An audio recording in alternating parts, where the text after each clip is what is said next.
Bonjour à tous, aujourd'hui j'ai le plaisir de vous présenter Bastien Cervelli. Bon ça Bastien? Ça va, Tim, pleine forme? Ouais, ça va nickel. Ouais. Donc, Bastien est champion de France plus de 110 kilos, du coup gauche et droite, était aussi champion toute catégorie à gauche Exact. et vice-champion à droite. Exactement. Bon ça va du coup pour les Europes? Bah écoute, je me sens plutôt bien. Ouais. J'ai fait une grosse perte de poids, comme tu sais, pour mon match Avec Minarovic. exactement à Vienne. Du coup, j'ai même du mal à reprendre mes kilos superflus. J'essaie de rester dans une dynamique positive où je mange bien et je me fais pas des grands plaisirs, tu vois, de pas trop de junk food, de trucs comme ça. Et finalement, en fait, tu vois, là, je me pèse ce matin et je suis à 108,9. Donc vraiment large pour les 110. Ouais, je suis hyper large. J'ai quand même respecté les autres en essayant de pas manger ce matin, tu vois, pour faire genre. Ouais. Mais ouais, je me sens plutôt bien et finalement, je reprends pas la masse graisseuse que j'avais avant. Ouais. Et je me sens bien comme ça. Je Bah pense que super, je vais rester un peu comme ça, ouais. t'as une meilleure composition corporelle. Exactement. Ok, super. Exactement. Et du coup, parle-moi de ce match avec Minarovic. Déjà, comment est-ce que tu l'as envisagé? J'imagine que tu avais vu déjà le match avec Alan. Tu avais peut-être des doutes par rapport à ça? Exactement. Ben, comme tu dis, ouais, j'avais vu le match avec ce fameux Alan et je m'étais dit que j'avais des chances, mais qui étaient potentiellement réduites du fait que moi, mon mouvement principal, c'est le hook. Bien sûr. Et il a battu Alan en hook. Il est très fort en hook. Et Alan me bat en hook. Oui. Tu vois, donc du coup, si on fait la chaîne de côtes, là, je me suis dit que ça pue un peu. Et finalement, j'ai une bonne préparation physique, mentale.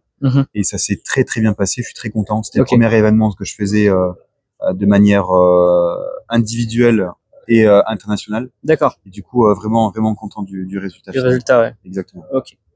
Et j'ai vu sur les réseaux que tu faisais pas mal de logos, que ce soit des clubs ou autres. Exact. Est-ce que c'est ton métier de base ou? Non, moi c'est pas mon métier. Moi, je suis technicien qualité dans l'aéronautique. Ok. Et quand j'ai arrêté ma profession, parce que je bossais dans le sud-est de la France avant à Toulouse, où j'étais d'ailleurs le président anciennement. Oui.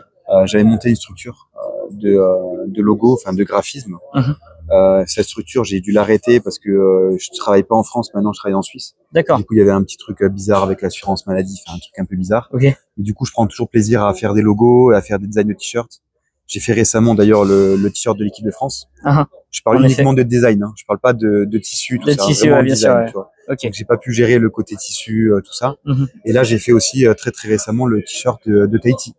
Je sais pas si tu l'as vu. Non, je te montrerai si jamais. Ouais. Et vraiment content de réaliser ces projets parce que tu m'étonnes, ouais. Parce que c'est hyper visuel en fait. Et ça rend beau et ça embellit exactement. Donc je prends beaucoup de plaisir à faire des t-shirts et des logos, exactement. Super. Et du coup, tu as commencé le bras de fer il y a combien de temps? Bah écoute, moi j'ai commencé le bras de fer avec un petit jeune qui s'appelait Émeric Bradine. Oui, bien sûr. Justement, ouais, c'est là que j'allais revenir. C'était en 2017 ou 2018. En fait, j'ai fait un séminaire avec Émeric. Ok. Quand les séminaires étaient encore gratuits. Parce que maintenant il perce. Tu coupes pas ça, tu laisses ça. Et en fait, donc il explique le bras de fer comme il a toujours la passion de l'expliquer. Ensuite, on passe sur la table, je passe en dernier. Je sais que j'étais fort parce que tu vois, quand j'étais jeune, j'étais petit, je battais tout le monde. Il y a personne qui a battu, même les vieux, les maçons là, je les battais. Et quand il prend ma main, il se dit putain, soit il est très fort, soit il me ment, il a déjà fait du bras de fer, tu vois. Et en fait, ça se passe plutôt bien pour moi. Et il me dit écoute, je sais pas ce que tu fais comme sport, mais arrête tout. Mets-toi au bras de fer et tu verras, tu seras champion de France et tu auras peut-être potentiellement une carrière voilà à l'international. Mais du coup, je l'ai écouté, tu vois, et ça se passe plutôt bien, on va dire.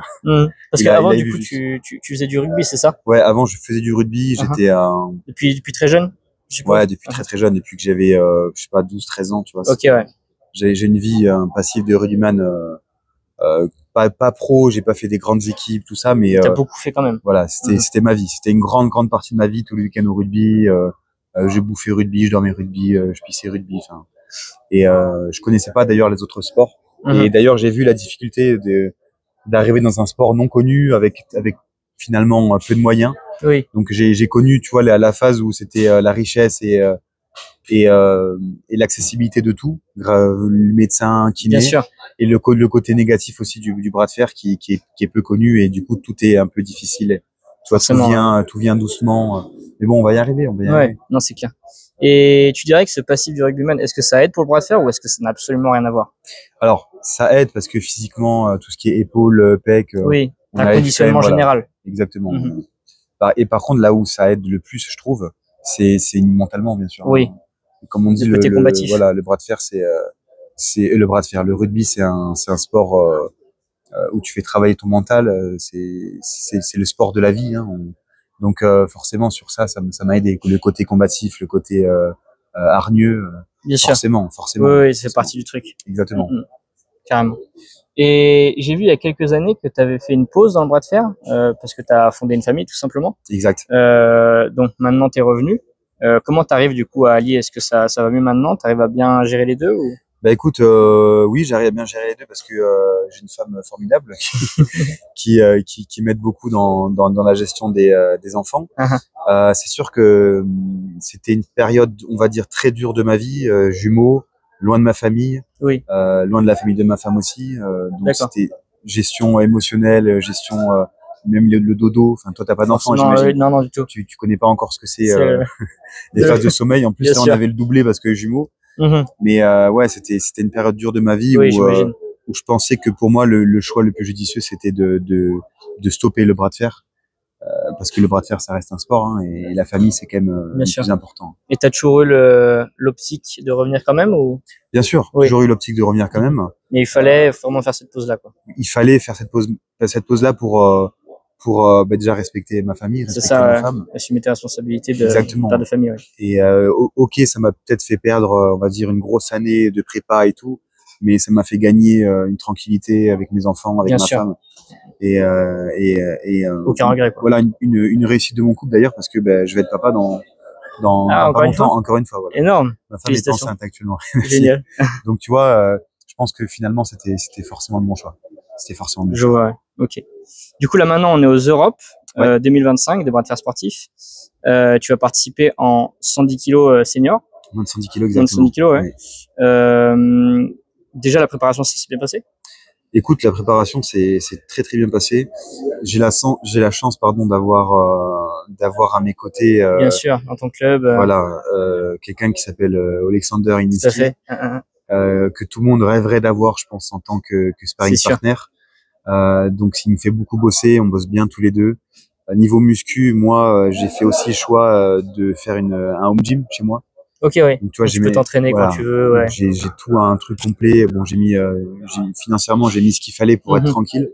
Mais ouais, on va dire ma préparation, elle s'est bien passée dans les temps et tout. À 95%, on va dire. Voilà. Ouais, il y a toujours les 5% de. Oui, bien sûr, toujours. De flou quoi. T'as pu bien récupérer comme du match avec Minarovic? Ouais, j'ai pu bien récupérer du match contre Minarovic. J'ai essayé de pas faire trop d'after pooling à la fin pour c'est le piège ça. Me flinguer, voilà, c'est le piège, on connaît. Hein. Ouais. Mais oui, après c'est vrai que c'était un match intense musculairement et ligamentairement parlant. Bien sûr, parce que du coup, on connaît, voilà. Tout à fait. Mais c'est vrai que j'ai pu bien récupérer. J'ai bien glacé, j'ai fait mes étirements, tout s'est bien passé, on va dire. Bon, bah, super. Et du coup, je suppose quand même que, vu que ça s'est bien passé avec Minarovic, t'as quand même des attentes par rapport aux Europes. T'as sûrement des objectifs. Si on prend Martin d'un point de vue perso, je pense que c'est un très bon ferriste. Bon, il est en catégorie de 100 kilos, c'est pas ma catégorie. Oui. Mais on va dire, comme on disait au début, si je me base sur le fait qu'il a battu Alan étant le meilleur de France en hook à droite, et je pense que Alan est l'un des meilleurs hookers sur la scène internationale. Carrément. On peut se dire que mentalement, je me sens plutôt bien et plutôt confiant pour cette compétition. Ouais. Je me sens plutôt confiant pour cette compétition. Ok, je vois. Et du coup, tu as participé des deux bras, hein, c'est ça? Ouais, bras droit, bras gauche, sachant qu'à gauche, je me sens bien et je fais plus de résultats à gauche. Oui. C'est ce qui est assez bizarre, mais. T'es droitier. Je suis droitier, exactement. Et peut-être que je me prépare, vu que je me prépare bien pour la compétition, je me prépare les deux bras de manière équilibrée. Peut-être c'est ça qui me rend meilleur que les autres qui peut-être mettent l'accent sur un bras droit qui est souvent le bras fort, tu vois. Bien sûr. Mais ouais, je me sens bien et je pense que je peux faire un résultat. Trop cool. Bah écoute, je te le souhaite, franchement. Merci. J'espère vraiment parce que en France, en tout cas, t'es quand même une des plus grosses têtes d'affiche et il y a beaucoup de gens qui espèrent ça, en tout cas. Ouais. Donc j'espère, moi aussi de mon côté, que ça va donner des résultats. J'espère ne pas les décevoir. Écoute, c'est très intéressant. Merci beaucoup. Avec et plaisir. puis j'espère que ça vous a plu et que ça a été pertinent. Merci à la beaucoup. prochaine. Ciao.